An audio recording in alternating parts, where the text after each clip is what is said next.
আজ 22শে জানুয়ারি 2024। আমাদের ওড়িশা সফরের তৃতীয় দিন। ওড়িশার অন্দরভাগের মধ্য দিয়ে যাচ্ছি। ফুলবনি ছেড়ে সাতকোশিয়ার পথে রওনা দিলাম। আজকে 105 কিলোমিটার মতো এসেছি এখনো পর্যন্ত।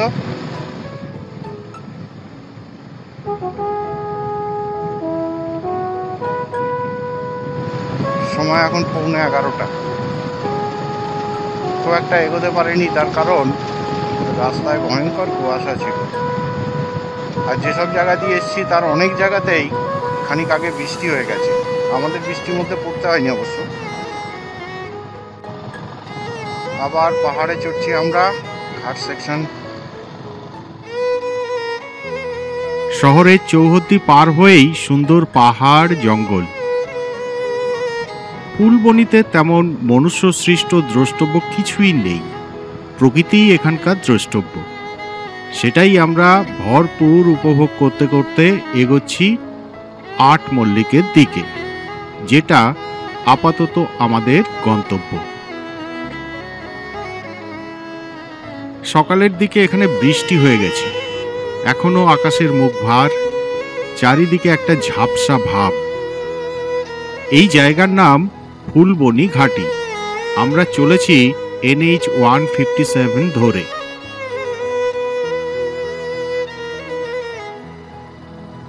চমৎকার লাগছে, সুন্দর রাস্তা, সুন্দর দৃশ্য।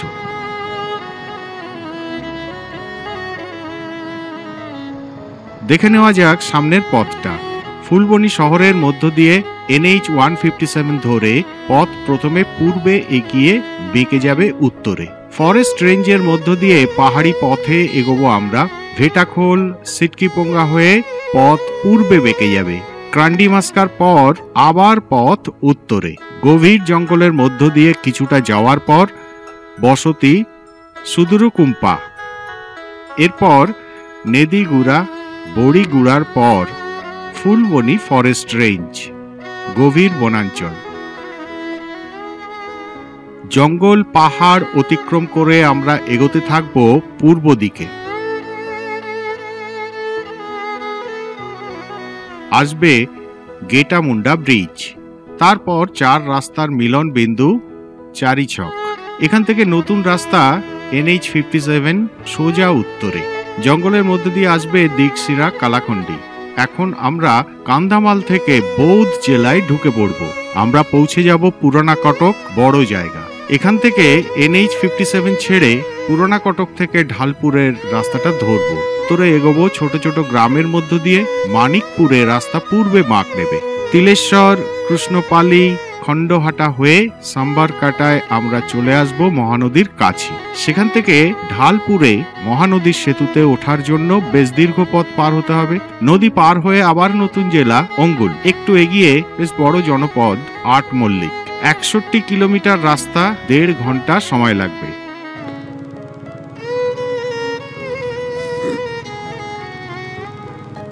কংক্রিটের জঙ্গল ছেড়ে আমরা আবার নেমে এসে গেছি প্রকৃতির জঙ্গলে, সবুজের জঙ্গলে।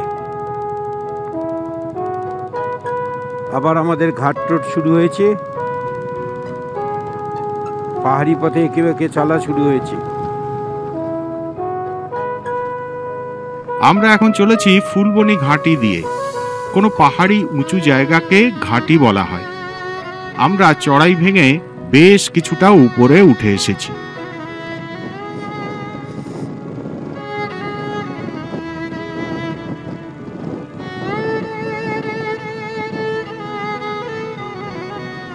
এটা নিশ্চয়ই একটা ভালো ভিউ পয়েন্ট, যা থেকে নিচের উপত্যকার ভালো দৃশ্য দেখা যাওয়ার কথা।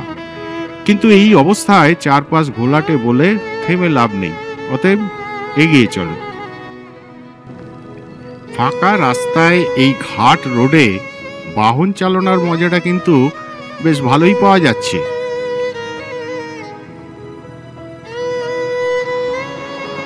আমরা এখন কান্ধামাল জেলার মধ্যে দিয়ে চলছি।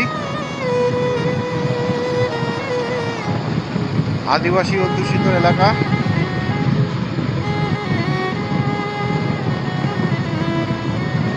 মাঝে মাঝে কিছু মাঝারি বা বড় জনপদ আছে। সেরকমই একটা আমরা পার হয়ে আসলাম ফুলবনি। ওটা বড় একটা রাস্তার জাংশন এবং বেশ বড় শহর। আমরা এখন সমতলে নেমে এসেছি। কিছু জায়গায় জঙ্গল কেটে চাষের জমি তৈরি করা হয়েছে। চমৎকার হালকা জঙ্গল, বেশ ভালো লাগছে। এখন সময় 10:55। খুব কম বাড়িঘর চোখে পড়ছে।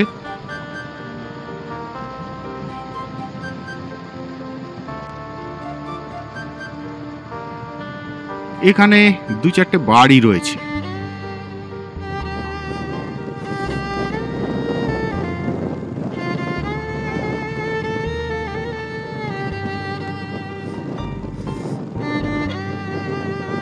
আশপাশে বসতি অঞ্চল আছে, রাস্তা, লোকজন দেখা যাচ্ছে।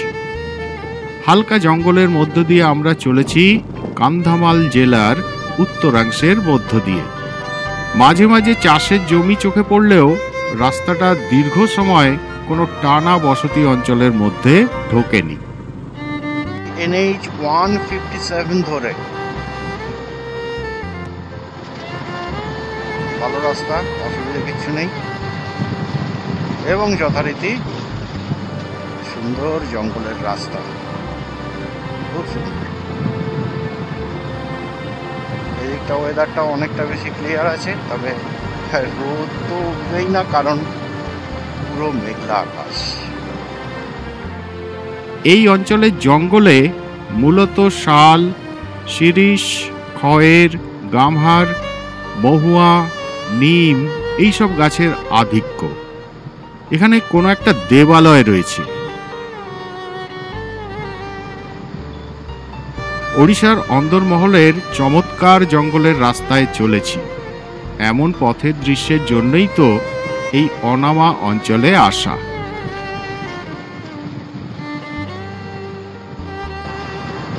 এখানে দেখাচ্ছে বৌদ্ধ, ওই জায়গাটার উপর দিয়ে আগে একবার এসছি, সেটা 55 কিলোমিটার দূর। বৌদ্ধ একটা ডিস্ট্রিক্ট, সম্ভবত এই জায়গাটার নাম সুদুরুকুম্পা। একটা পুলিশ আউটপোস্ট দেখতে পাচ্ছি। প্রথম রোদের দেখা পেলাম আজকে। বাঁদিকে পাকাড়াঝড় জলপ্রপাতের রাস্তা গিয়েছে, 3 কিলোমিটার দূরে সেটা। আমরা ফুলবনি ফরেস্ট রেঞ্জের ঘন জঙ্গলে প্রবেশ করছি। পাহাড়ি রাস্তা, চমৎকার জঙ্গল। এখন 11:06।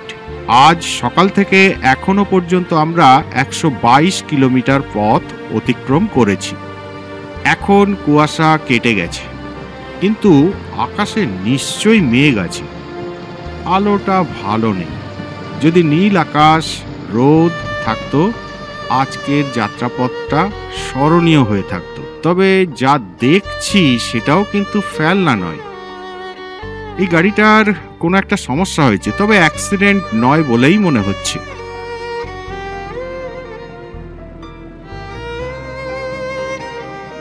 এদিকে রাস্তা পুরো শুকিয়ে গিয়েছে, দুর্বল রোদ্দুরও আছে।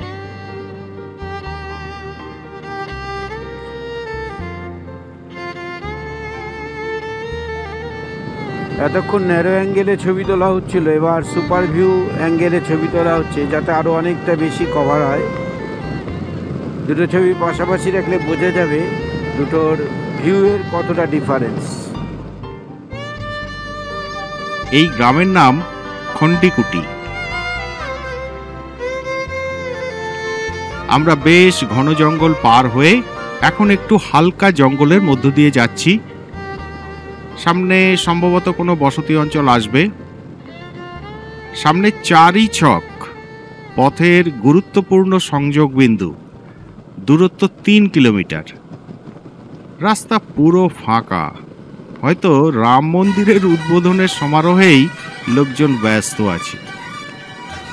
এদিকে বাসের মতো কোনো জনপরিবহনের ব্যবস্থা দেখছি না। সুতরাং এই পথে আসতে হলে নিজের বা ভাড়া করা বাহনই ভরসা। ফেলে আসা পথে কিছুক্ষণ আগে পানিসালে এই রাস্তা থেকে একটা রাস্তা পশ্চিম দিকে চলে গেছে, সেটা রেড়া খুলে গেছে। রাস্তাটা ঘন জঙ্গলের মধ্য দিয়ে যায়, অত্যন্ত নাকি উপভোগ্য। এবার আমাদের বাদিকে টার্ন নিতে হবে।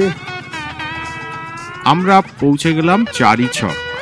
এখানে NH 157 ছেড়ে আমরা চলে আসলাম NH 57-এ। এই রাস্তাটা খোর্ধার সাথে বলাঙ্গীরকে যুক্ত করেছে। এখান থেকে Boudh 35 kilometre, Sambalpur 132 kilometre, Balangir 133 kilometre. চারিছক এই অঞ্চলের নিরিখে মোটামুটি জমজমাট জায়গা, তবে বসতিটা তেমন একটা বড় নয়, দোকানপাট আছে এই পর্যন্ত। চারিছক থেকে আমরা বৌদ্ধের দিকে ঘুরে গেলাম, একই রাস্তায় সম্বলপুর, বলাঙ্গীর। একটু এগোতেই ফাঁকা হয়ে এলো। এখন আবার আমরা হালকা জঙ্গলের মধ্যে দিয়ে চলেছি বৌদ্ধের দিকে। তবে এই রাস্তাটা কিছুক্ষণ পরেই ছেড়ে দিতে হবে। পুরানা কটক নামে একটা জায়গায় পৌঁছি।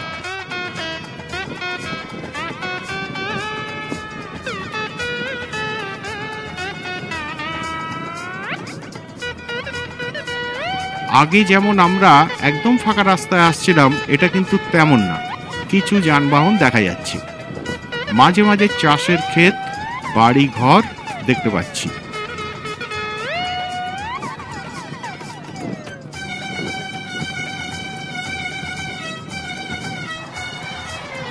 একটু আগে আমাদের রাস্তা পরিবর্তন হয়েছে, ন্যাশনাল হাইওয়ে ছেড়ে আমরা ভেতরের একটা রাস্তা ধরলাম। এই রাস্তাটার নাম পুরানা কটক ঢালপুর রোড। এখন আমরা কান্ধামাল জেলা ছেড়ে বৌদ্ধ জেলায় প্রবেশ করেছি। এখন আর জঙ্গল নেই, আবাদি অঞ্চলের মধ্য দিয়ে যাচ্ছি আমরা। এখানে রেলের স্লিপার তৈরির কারখানা আছে। কিছু আগে আমরা একটা রেল লাইন পার হয়ে এসেছি, খোর্ধা রোড থেকে বলাঙ্গীর রেলপথ। আজ সকাল থেকে 150 কিলোমিটার এসেছি।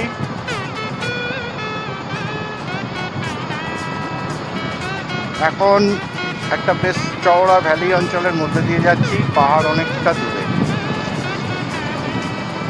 বাঁ দিকে পাহাড় তো দেখাই যাচ্ছে না, ডান দিকে দূরে পাহাড় আছে।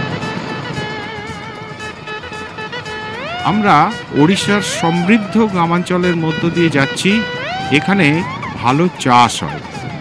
আগে চাষের ক্ষেত দেখলেও সেখানে কিন্তু ফসল দেখিনি, নিশ্চয়ই এক ফসলি জমি ছিল। এখানে জমিতে ফসল দেখতে পাচ্ছি।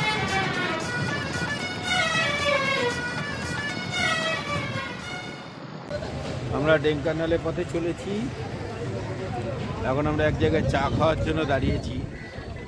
চায়ের অর্ডার দেওয়া হয়েছে, যে চায়ের জন্য অপেক্ষা করছি। চা বানানো হচ্ছে, ফ্রেশ চা পাওয়া যাবে। দাদা কৌতূহলে দেখছেন, এখানে ছবি ওঠেন।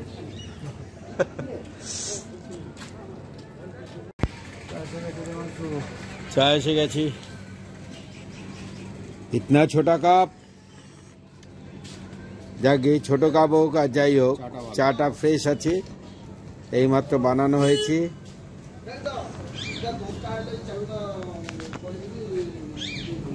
এইমাত্র বানানো হয়েছে চাটা।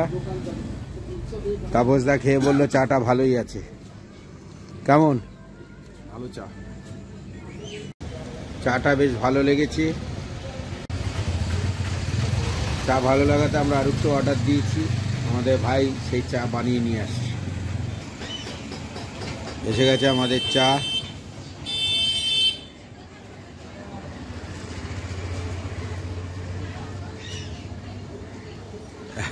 ওটা গিয়ে এগোতে হবে।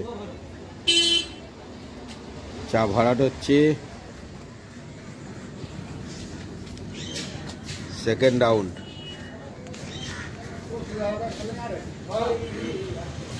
এসে গেছে সেকেন্ড রাউন্ড চা। কিছু দূর আসার পর আমরা একটা সরু রাস্তা পেলাম মাঠের মধ্যে দিয়ে। রাস্তাটা কন্ডিশনও খুব একটা ভালো নয়, ওই ধীরে ধীরে যেতে হবে। এটাতে মোটামুটি 2.5 কিলোমিটার মতো এই রাস্তাটায় যেতে হবে। তারপরে কোন রাস্তায় পড়বো আমরা জানি না।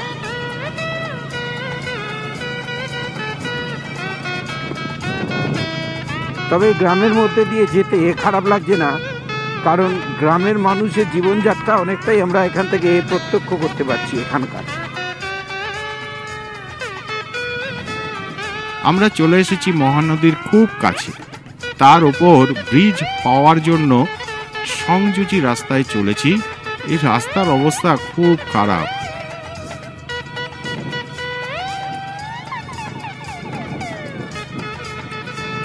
সরু ভাঙাচড়া হলে কি হবে, এই রাস্তা দিয়ে গাড়ি ঘোড়ার বেশ প্রচলন আছে, গাড়ি চলাচলের। এটা মনে হয় মহানদীর প্লাবন ভূমি। বর্ষায় হয়তো জল চলে আসে, কারণ কোনো বাড়িঘর এখানে নেই। দুপাশে চাষের ক্ষেত, তার মধ্য দিয়েই এগোচ্ছি আমরা মহানদীর উপর ঢালপুর ব্রিজের দিকে।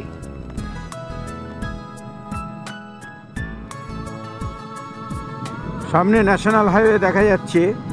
আমরা এই ন্যাশনাল হাইওয়েতে উঠবো, তবে তার জন্য এই রাস্তাটা অনেকটা ঘুরে আসবে, একটা চক্কর খেয়ে তারপর আমরা এই ন্যাশনাল হাইওয়েতে উঠবো।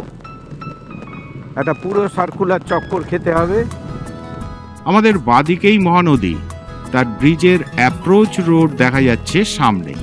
প্রথমে ন্যাশনাল হাইওয়ে নিচ দিয়ে যাব, তারপর ওদিক দিয়ে ঘুরে এসে এর ওপরে উঠবো। জাতীয় সড়ক ব্যবস্থার অনুকূল হওয়ার জন্যই এখানে ব্রিজ তৈরি করা হয়েছে। এখানে নদী 2 জেলার সীমানা। আমরা বৌদ্ধ জেলা থেকে প্রবেশ করব অঙ্গুল জেলায়। মহানদীর উপর ব্রিজ, অনেকটা ঘুরে এসে এই ব্রিজের উপর উঠতে হলো। একদম নতুন এই ব্রিজ 3 কিলোমিটার দীর্ঘ। 158 কোটি টাকা ব্যয় নির্মিত এই ব্রিজের মাধ্যমে এই অঞ্চলের যাতায়াত ব্যবস্থা খুব উপকৃত হয়েছে।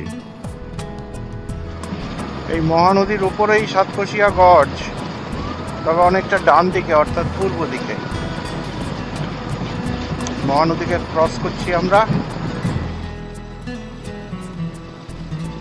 মহানদী এখানে অনেকটা চওড়া, কিছুটা পূর্বে সে অনেক সরু হয়ে গিয়েছে।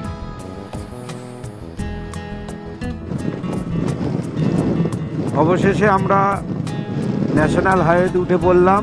এটা মহানদীর ওপর ব্রিজ, ভারী সুন্দর ব্রিজটা, এবং বিশাল চওড়া ব্রিজ। চওড়া না, লম্বা ব্রিজ। এখানে নদীর বেড়টা বিশাল চওড়া, বিশাল।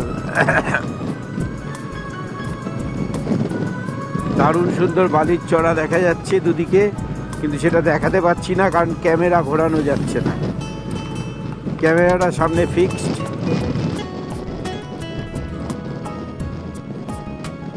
গত পরশুদিন আমরা মহানদীকে দেখেছিলাম কটকের কাছে। এখন দেখব কিছুটা উজানে এসে তার কেমন রূপ।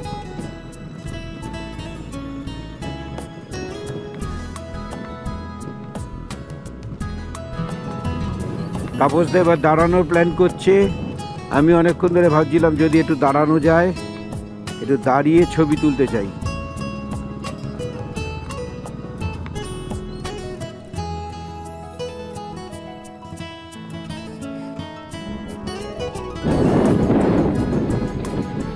আমরা দাঁড়িয়ে আছি মহানদীর ওপর ব্রিজে। এতক্ষণ চলতে চলতে দেখালাম ছবি, এবার থেমে ছবি দেখানোর বড্ড ইচ্ছে হচ্ছিল, তাই দাঁড়িয়ে পড়লাম। এপারের থেকে ওপারেরটা দেখতে অনেক সুন্দর। চলুন একটু ওপারে যাওয়া যাক। দুদিকে গাড়ি আছে কিনা দেখে আমি এগোচ্ছি।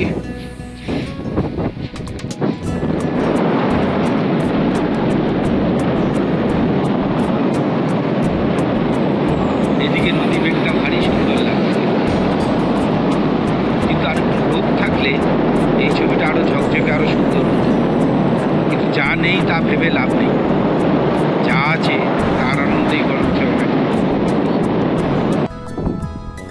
মহানদীর উপর ব্রিজ ক্রস করবো আমরা, বিরাট লম্বা ব্রিজ। এখানে মহানদী প্রচন্ড চওড়া একটা জায়গার মধ্যে দিয়ে প্রবাহিত হচ্ছে। এটাই ডান দিকে, অর্থাৎ এখন যেদিকে ক্যামেরা ঘোরাচ্ছি সেই দিকে কিছু দূর যাওয়ার পর একদম সংকীর্ণ গর্জের মধ্যে দিয়ে প্রবাহিত হবে। সেই জায়গাটার নামই হচ্ছে সাতকোশিয়া গর্জ। গর্জটার দৈর্ঘ্য 7 ক্রোশ। সেই জন্যে এই শীতেও এখানে মহানদীতে অনেক জল, অর্থাৎ পূর্ব দিকটা বেশি সুন্দর। যা মেঘ তাতে কিছু দেখা যাচ্ছে, ভারী চমৎকার।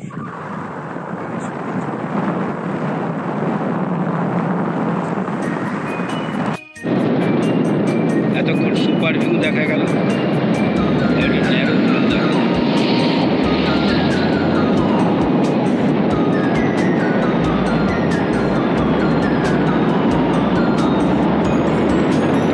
সেলফি নিতে ব্যস্ত।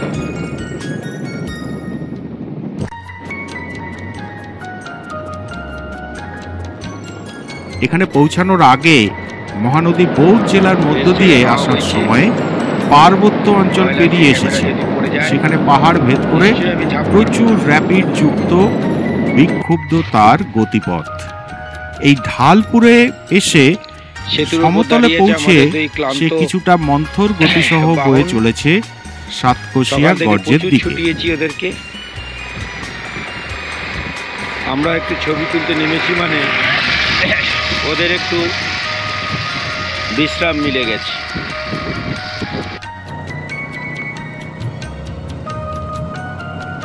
বেশ কিছুক্ষণ ছবি তোলার পর আবার আমরা ছোটা শুরু করলাম। মহানদীর বীজটার আমরা ঠিক মাঝখানে, প্রায় মাঝখানে দাঁড়িয়ে ছবি তুলছিলাম। আবার এগিয়ে চললাম ছবি তুলতে তুলতে।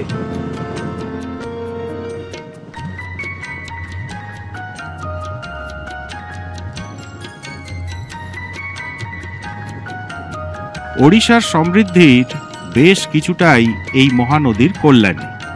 সে প্রচুর পলি বহন করে তার দুপাশের জমিকে উর্বর করে তোলে। চাষ হয় ভালো। 80,000 বর্গ কিলোমিটার এলাকা মহানদীর জলে সেচিত হয়ে শস্য ফলাতে সাহায্য করে। বর্ষার মরশুমে মহানদীর জলপ্রবাহের হার গিয়ে দাঁড়ায় 20 লক্ষ কিউসেক, যা প্রায় গঙ্গারই সমান। মহানদীর জলে প্রচুর ঘড়িয়াল এবং কুমির আছে, আর প্রচুর মাছ তো আছেই। আমরা আবার মহানদীকে দেখব আজই, কিছু সময় পরে টিকর পাড়ায়, যেটা সাতকোশিয়া গর্জের বা এখানকার ভাষায় গন্ডের মধ্যে।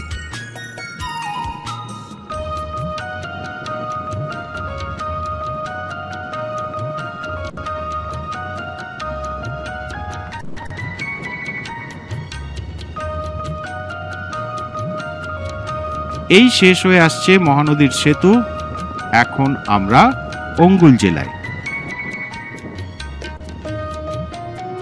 ব্রিজ থেকে একটু এগিয়ে আমরা পৌঁছে গেলাম আটমল্লিক নামে জায়গায়। অনেক আগে এখানকার রাজা রাজ্যটি 8টি অংশে বিভক্ত করে প্রত্যেক অংশে একজন স্থানীয় শাসক বসান, যাদের মল্ল বলা হতো। সেই থেকে এই জায়গা আটমল্লিক নামে পরিচিত হয়েছে। আটমল্লিক ব্রিটিশ আমলে ছিল এক দেশীয় করদ রাজ্য। এটি বর্তমানে একটি মহকুমা শহর, যার অধিষ্ঠাত্রী দেবী হলেন দেবী মাহেশ্বরী, যার মন্দির আছে পূর্বতন রাজধানী কাঁইত্রাগড়ে।